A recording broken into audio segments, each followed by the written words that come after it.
if the reports that you send your customers look like this, but you prefer if they look like this or like this, then I suggest you watch this video. In less than 10 minutes, I'm going to show you exactly how you can create these type of reports for yourself with no expensive graphic designers, no expensive data analysis teams, or anything. You can create something that looks exactly like these with AI in a matter of minutes. Hi, my name is Patrick. My background is mechanical and manufacturing engineering. I've also spent time as a data analyst and data scientist at Intel, working on energy conservation and asset management. I help manufacturers use AI to increase productivity and provide more value to their customers. An example of how we do that is these reports right here. We predominantly work with heavy machinery and industrial manufacturers who often do preventive maintenance visits to factories multiple times a year. And a lot of the time they tend to give reports that kind of look something like this, right? Not exactly like this, but pretty boring report, contains some pretty good information, but it really doesn't inspire anybody, and it doesn't really help them to sell the idea of, a yearly service contract or doing multiple of these reports or visits per year. But if you give them something a little bit more valuable, something that people actually want to read, something like this, for example, much more likely to get engagement from the company and also sell more service contracts. And that's exactly what some of our customers have been able to do, is by showing the customer in clearer terms exactly what they got from that service visit. It becomes much more likely that they sign up for a service contract. So how do we build these, and how can you build something exactly like this? And the thing is, there is a little bit of a setup process involved in this. The first couple times that you do this, it's going to take a little bit longer. But once you've got your template, so for example, a template such as this, or a template such as this, which we've done for our customers, you can actually build these very quickly. So I'll just show you exactly how you could set this up from scratch the first time you wanted to do it. And then I'll also show you what you would be able to do then, just to show you how fast it would be to do this the second time. Okay, so we're in Claude, and I've just loaded in a file, a Google Doc, which is the document you see right here. And I have done that by connecting my Google Drive up. If you don't use Google Drive, or you don't want to connect to Google Drive up to Claude, you can just click on this button here and it'll upload a file. You don't actually need the pro version of Claude to do this. You will be able to do this on a regular Claude account. You will be limited in terms of how much you can use Claude 3.5 Sonnet. So just keep that in mind. If you do have a pro account, you get a lot more usage. I don't know exactly how much, might be 10 times as much usage. But what I'm going to do is I'm going to type in a prompt here, and I'm going to instruct the model on how to create this type of a report. You'll see that I have asked Claude to make this report much more visible, as if it was done by McKinsey. I'm asking it to go through and turn any bullet point sections into colorful boxes, as well as matching the color palette, which I'm going to give to it in a second. Asking it to format any formulas in the LaTeX formatting. LaTeX formatting is a nice way that you can visualize formulas and stuff. So mathematical formulas like the ROI, for example.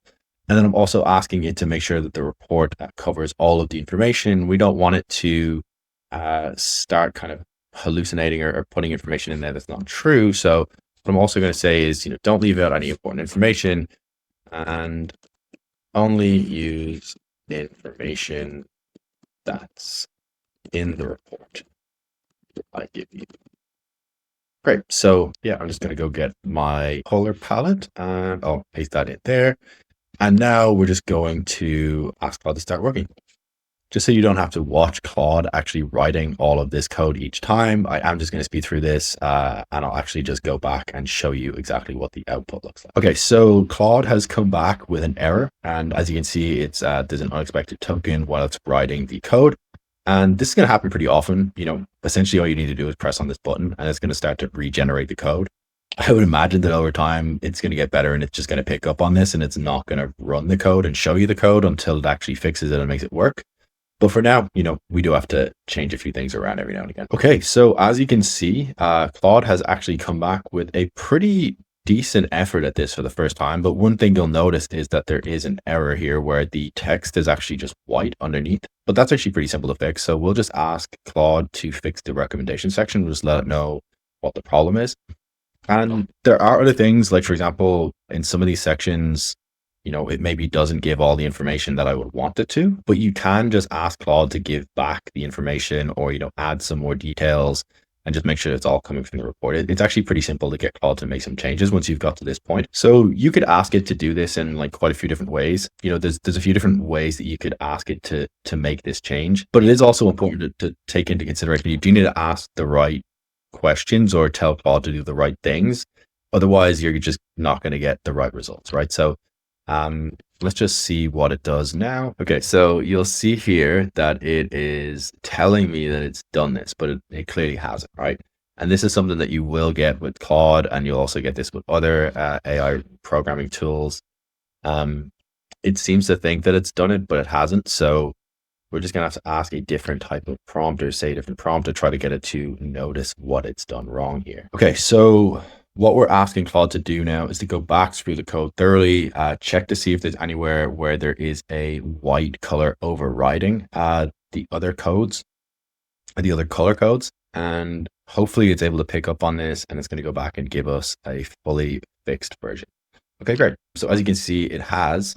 It doesn't look the best, right? Like there's definitely some weird kind of color schemes in here. Probably not the sort of thing you would want as a manufacturing company, but this is just to demo the fact that you can make something like this pretty easily. Okay, so I'm not the biggest fan of the way that this looks, like with these three boxes. So in the exec summary, I want you to have 3 columns in 1 row rather than 3 rows. Also, I want to change the colors because I'm not really enjoying this color scheme right now.